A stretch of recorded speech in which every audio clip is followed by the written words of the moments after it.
Daniel. Dear friends, welcome to another video from Bible Stories. Today we're delving into Daniel, the 27th book of the Bible. Many people are familiar with the story of Daniel, who was thrown into the lion's den. But did you know that Daniel was an old man of about 80 years of age when he fell into the lion's den? So, let's go through the eventful life of Daniel in our story today. Daniel was born into a well-off family in the land of Judah. It was when he was a boy that Nebuchadnezzar, king of Babylon, came and besieged Judah. Then he took the king of Judah, Jehoiakim, and some of the nobles in the country to his kingdom. Daniel and his friends were among those. With them Nebuchadnezzar took some of the vessels from the temple of the God of Israel and brought them to the temple of his God. And the king ordered to select some of the people from the royal family and of the nobility, youths without blemish and of good appearance, who had arrived in Babylon, and to teach them their literature and language. Among them were Daniel, Hananiah, Mishael, and Azariah. The king assigned them a daily portion of the food that the king ate and of the wine that the king drank. And the king ordered that they were to be educated for 3 years, and at the end of that time they were to stand before the king. But Daniel and his 3 friends decided that as they were Jews, they would not defile themselves by eating foods that God did not allow them to eat, even if that is the king's food. Then they reported their decision to the chief official and asked for permission not to defile themselves. At first he was afraid, but God gave Daniel favor and compassion in the sight of the chief official. So he listened to them in this matter and decided to test them for 10 days.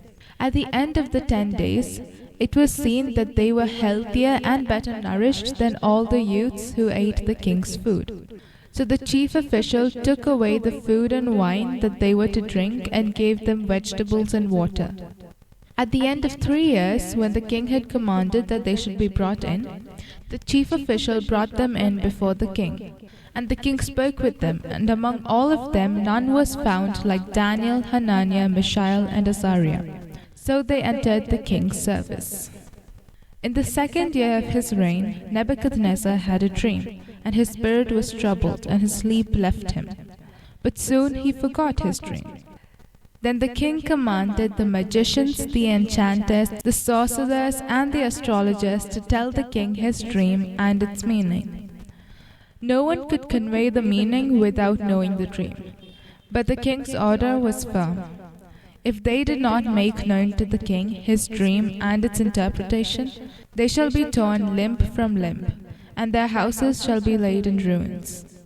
When they heard this, they replied that what the king asked was difficult, and that no one could show it to the king except the gods, who did not dwell with flesh.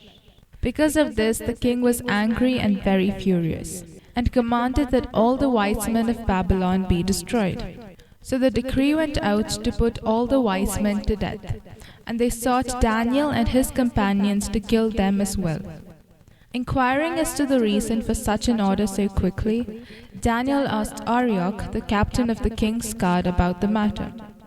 When Daniel understood the situation, he quickly went to the king and asked him to give him time, and said that he would convey the meaning to the king. The king agreed.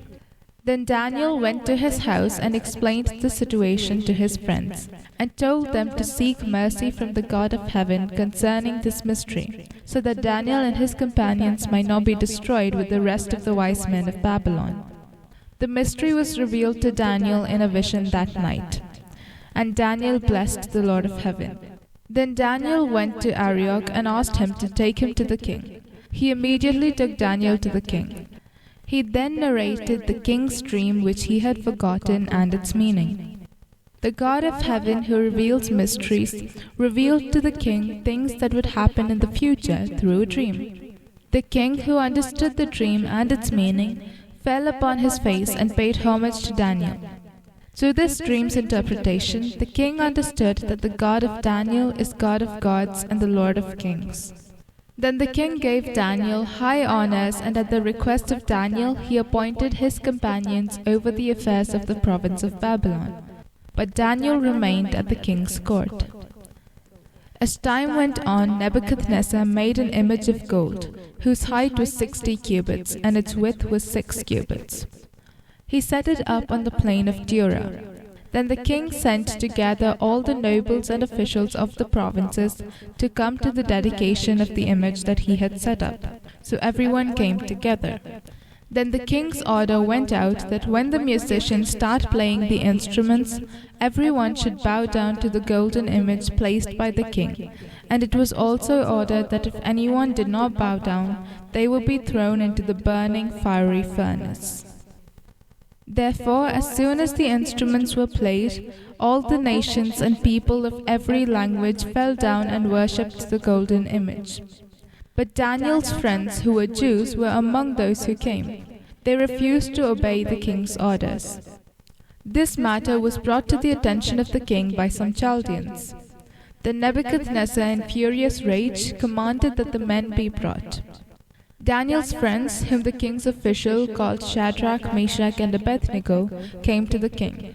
The king inquired of their actions and decided to give them one more chance, after reminding them of the consequences of disobeying the king's orders.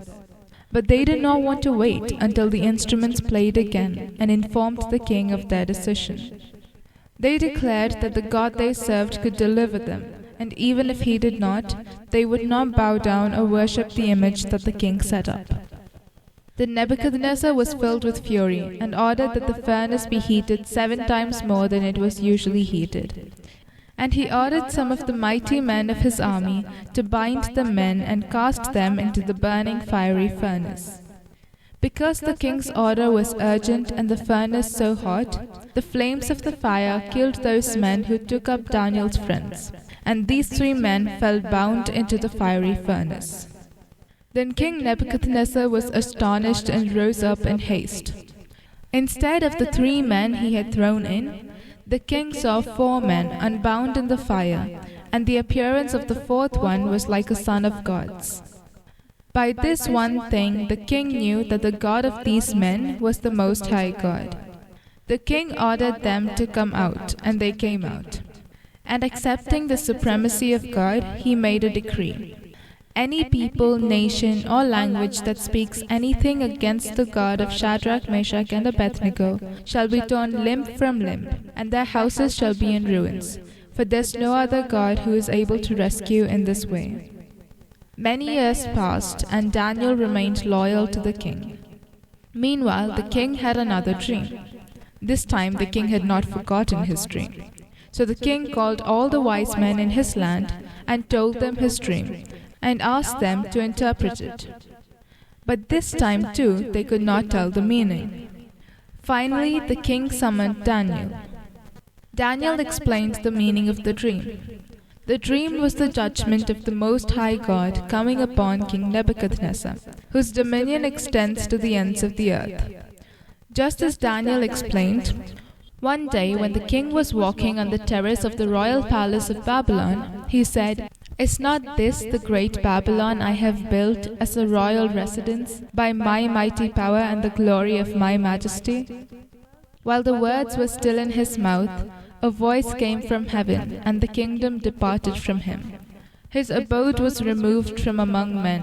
His dwelling was with the beasts of the field.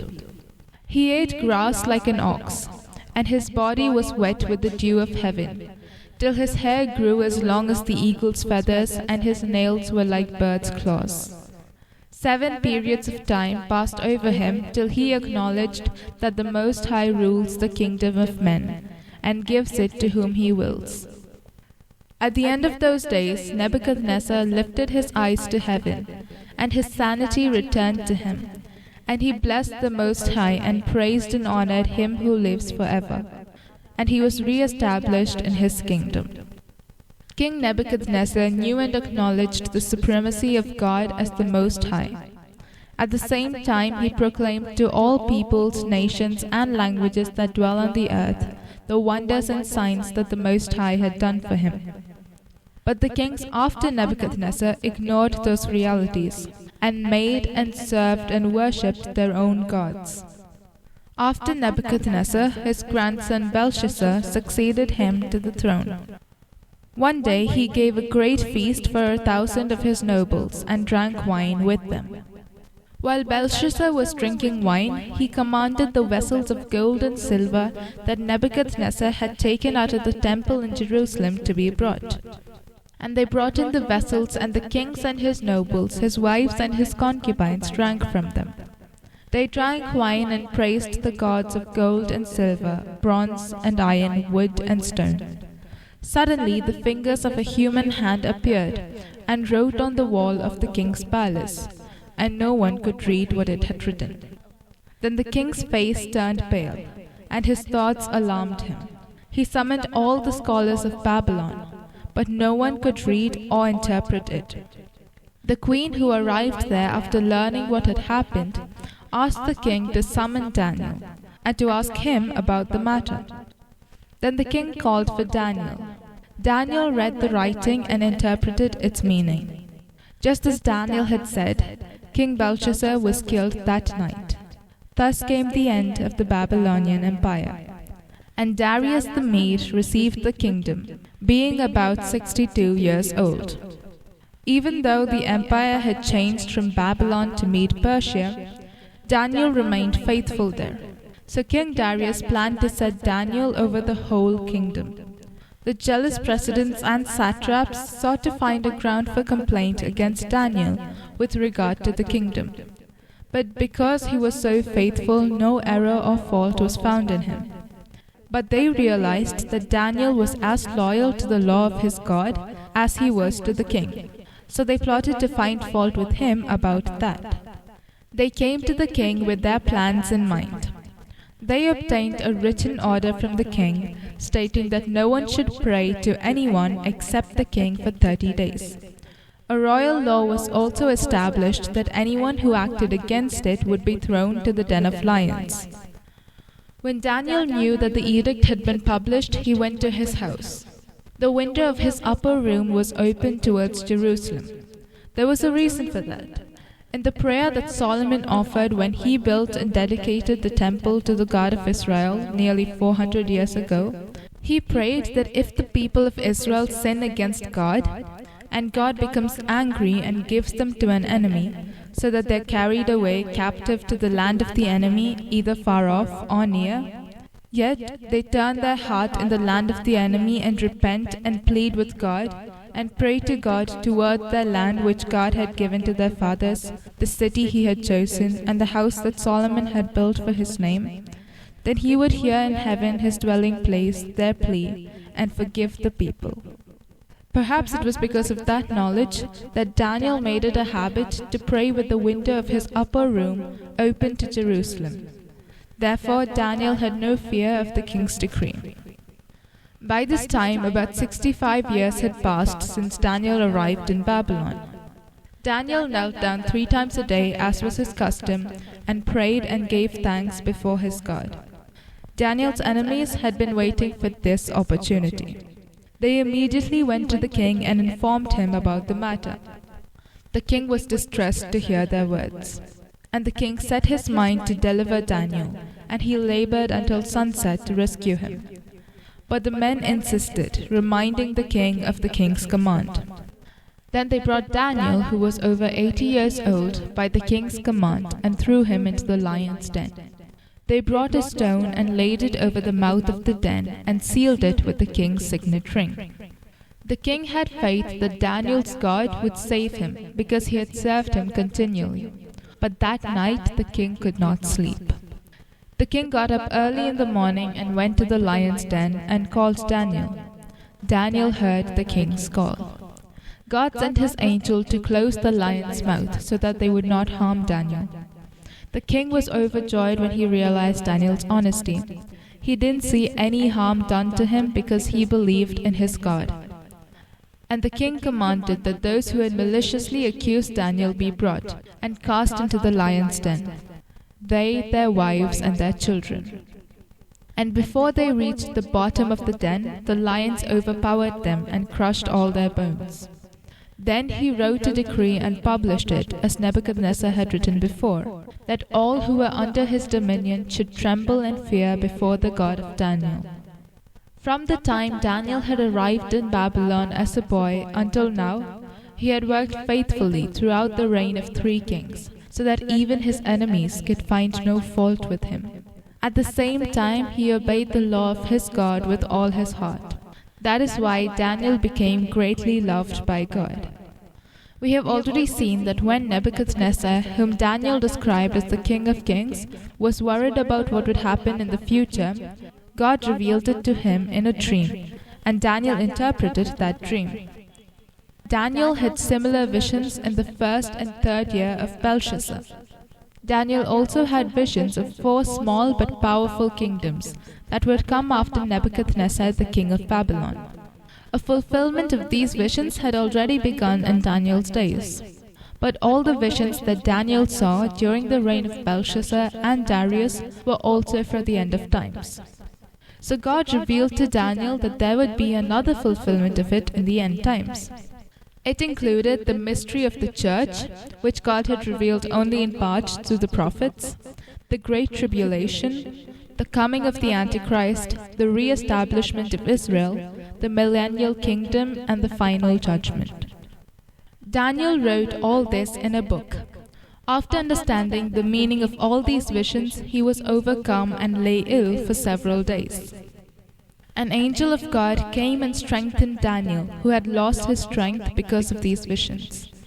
And Daniel perceived from the books the number of the years that, according to the word of God to Jeremiah the prophet, must pass before the end of the desolations of Jerusalem, namely 70 years. And then Daniel turned his face to the Lord God, seeking him by prayer and pleas for mercy, with fasting and sackcloth and ashes. Then God sent his angel Gabriel to make Daniel understand what would happen to his people in the future. But Daniel did not have permission for those things to become public.